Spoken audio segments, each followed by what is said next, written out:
Hello everybody, my name is Marlowe and welcome back to another episode of Minecraft Survival. In the previous episode we did a world tour of everything that we have made so far in this series, and it was really fun to go back and look at everything we have built in this world.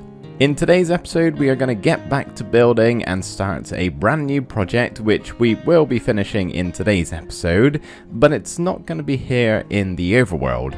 Instead, it's going to be in the Nether. I would like to make a Nether hub. Now, when I say Nether hub, some of you may have a specific idea in mind. This giant project that's going to take hundreds and thousands of man hours to complete, and it's going to be this big, complex room, and it's going to be huge. I will not be doing that. Nether hubs like that are great on a multiplayer server because it's a good meeting point for everybody. You're going back and forth between bases. You're always visiting a Nether hub on a multiplayer server. In my single player series here, I almost never come to the Nether and I don't even film it when I do, so doing a massive project would really be a waste of time. Because, to be honest, it just wouldn't be seen. I wouldn't show it to you guys all that often, and I probably wouldn't pay too much attention myself. Like I said, I don't really come to the Nether that often, but I would like to make it look a little bit nicer than what we currently have, which is literally just a portal on top of the bedrock ceiling. Before we get started on the build we're going to be doing up here, I do need to do a little bit of resource gathering for quartz. That's going to be the main block used in the build up here, and I currently have none of it, so I'm going to get my fortune pick and go scouting around the Nether for some quartz.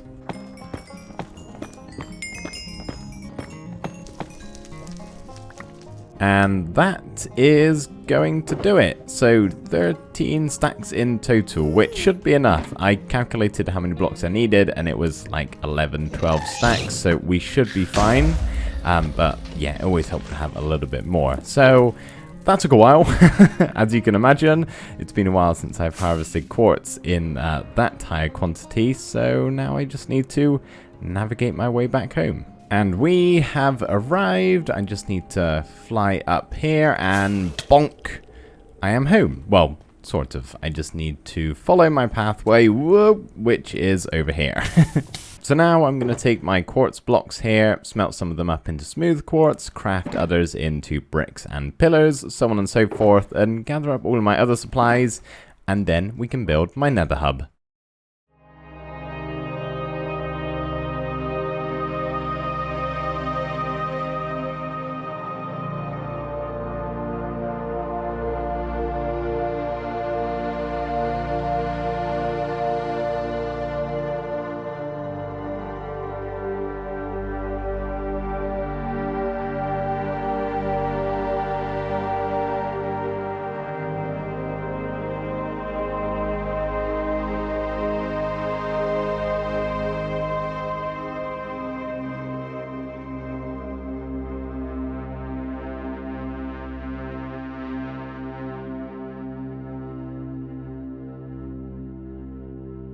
So here is my Nether hub, and as you can see, it's meant to be some kind of Greek temple. I was originally going to build my Nether hub out of nether blocks. I know quartz is technically a nether blocks, but I'm talking like darker blocks like basalt and blackstone, but it's already really dark in the Nether. I wanted to build something that was much lighter, and considering how much quartz we've used, this is definitely that. And I am really happy with the design of this thing. It's not too complicated, but it's also not too bland. It's like a really good middle point. How did you get here? I didn't think mobs could spawn on the roof of the Nether. He must have come up the ladder in the middle, I think. What are the odds? And I've just killed him. I feel a bit bad now. Actually, I take that back. I think it's just the bedrock blocks they can't spawn on. Anything that's placed down by hand, they can. So, probably going to have an old magma cube in here every now and again, but it's no big deal. And the inside, as you can see, super simple. We just got a big chandelier in the middle. I made all the walls look pretty nice, or at least as best as I could. And then we have our quad nether portal in the middle here with the ladder to get down to the actual nether. And all of these just go to the same place. I've purely done it for symmetry. So now I have to figure out how I'm going to get from my central nether hub here to all of the portals that are dotted around the nether ceiling here. And I think what I'm going to do is from this side as well as the other one is basically just have like a straight line going as far out as I need to. And then I'll do some offshoots onto wherever the portals are. So kind of like a bit of a road system. And I know you may be thinking, well, why don't I do that in all 4 directions? I probably could, but I don't really need to. I'm most likely not going to have that many nether portals up here on the roof of the nether, so having 4 different rows is probably overkill. 2 is absolutely fine. Now, as for the blocks that I'm going to be using for this road system, I think I would like to use soul soil. That way we can get some soul speed on our boots, which I currently don't have, but when we do, we'll be able to whiz along really, really quickly. Something I do need to check is if I even have any soul speed enchantments. I don't honestly know. Here are all of my books. I don't know where I would have got them from, because I don't think you can get them just from enchanting books. I think you have to get them from a specific place, and it may actually be the bastions or just somewhere else in the nether, or maybe it's from Piglin Bartering. That sounds right. I think it's from Piglin Bartering. Where did I just go then? I've completely disappeared for a second. Let me do some research on the best way to get those soul speed boots. It is, in fact, Piglin Bartering. I think we can get some enchanted boots from the bastions, but not the actual books themselves. Even if we can, I think the best way to do it is to barter with the piglins. So I think the best way to do this would probably be to build a piglin bartering farm. But I don't really want to yet because I plan to eventually, but a big one and something that is going to require a gold farm alongside it, and that's just too big a project to get to today, and I don't see any point in just building a little one for a single item that I need. So I'm just going to head out into the nether here, find some piglins and see if I can get lucky. Well, I have found some friends, and now I'm just going to start chucking ingots at them and let them pick them up and hope that they'll give me a soul speed book. The only issue is it's actually really quite rare to get that item from the piglins. I thought that was a drop. Now I was like, oh my god, that's an amazing drop. No, they gave me... what did they give me? Actually, there's one thing missing.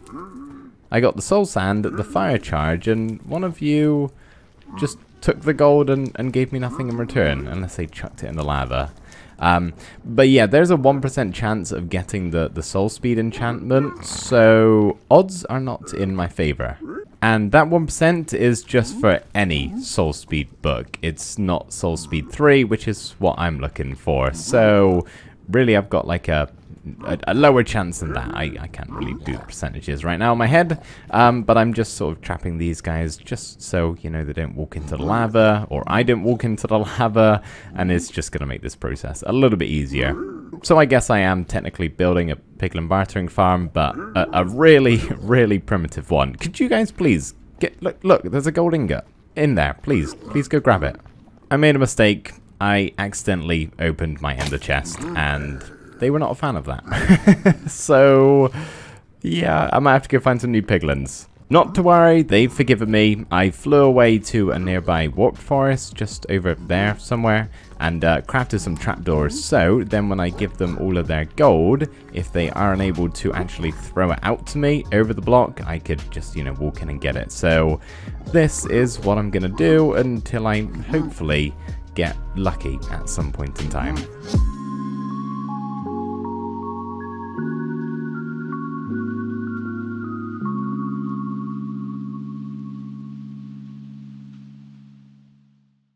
These are my last 9 nuggets. I'm going to give them all 3 each, and hopefully they decide to give me something good, because I have not quite got enough just yet. I'll go show you the loot in 1 second, but I'm kind of just hoping we can maybe get something special on camera here. They've also all picked up some iron boots that they've given me, so these guys will actually stay here. So I've taken a screenshot of the coordinates, and yeah, I can return if I ever need to. So here's what we got so far. Anything kind of still in there? No. Okay, so I haven't done too badly. I've managed to get 2 Soul Speed 1 books. So I'm able to get Soul Speed 2, which means if I get one more book that is Soul Speed 2, I'll be able to get Soul Speed 3. So, admittedly, this has already taken half of my gold. I'm going to go get some more and keep trying a little bit.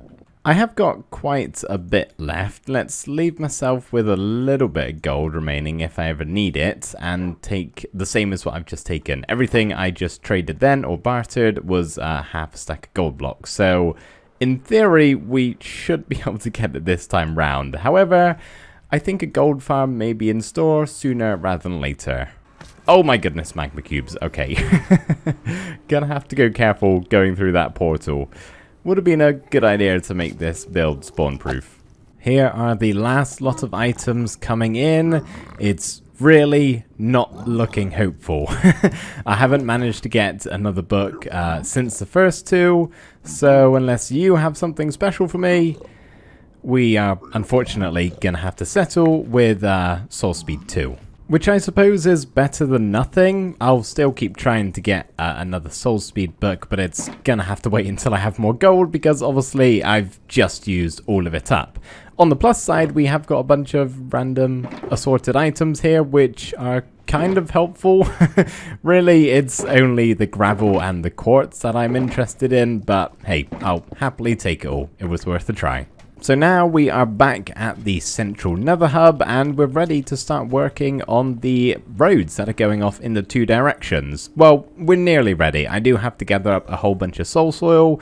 Even though we don't have soul soil 3, I'm still going to go ahead and build the roads out of that because eventually it's going to be helpful in the long run.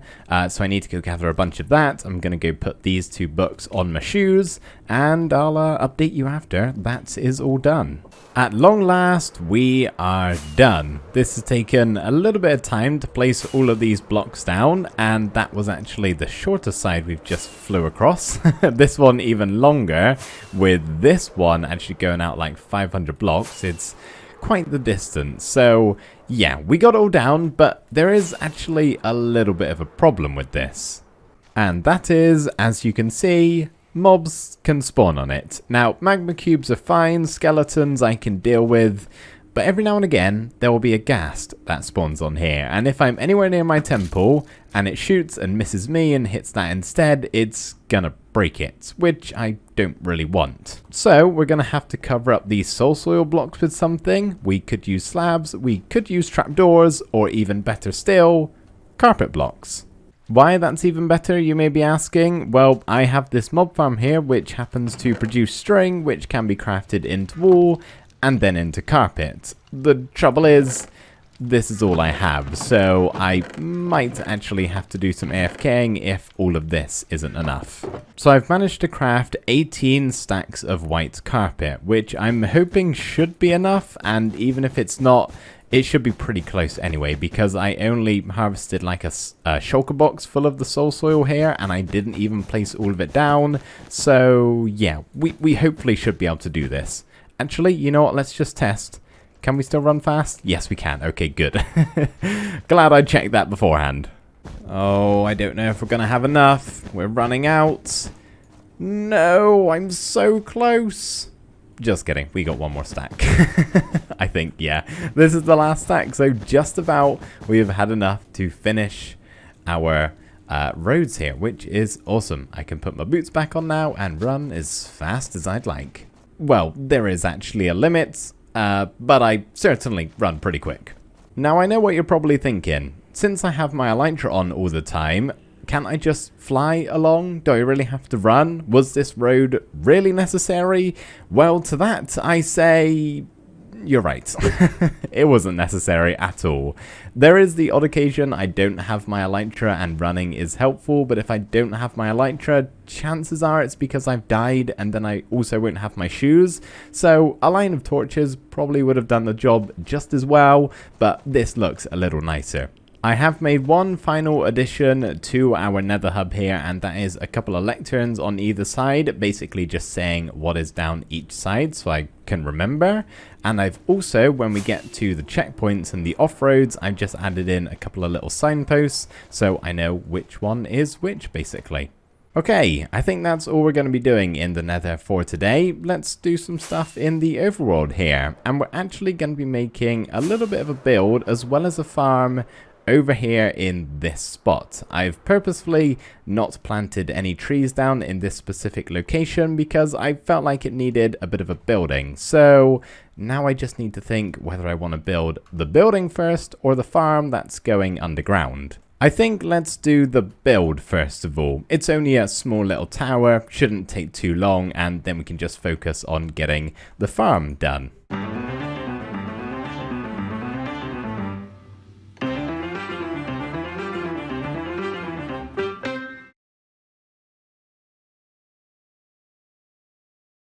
Any guesses on what farm is going to be going underneath this tower? Any guesses at all? Absolutely any. It's the moss farm. How did you guess? You're so smart. So yeah, I wanted to give a subtle hint at what farm is going underneath this tower with the moss roof.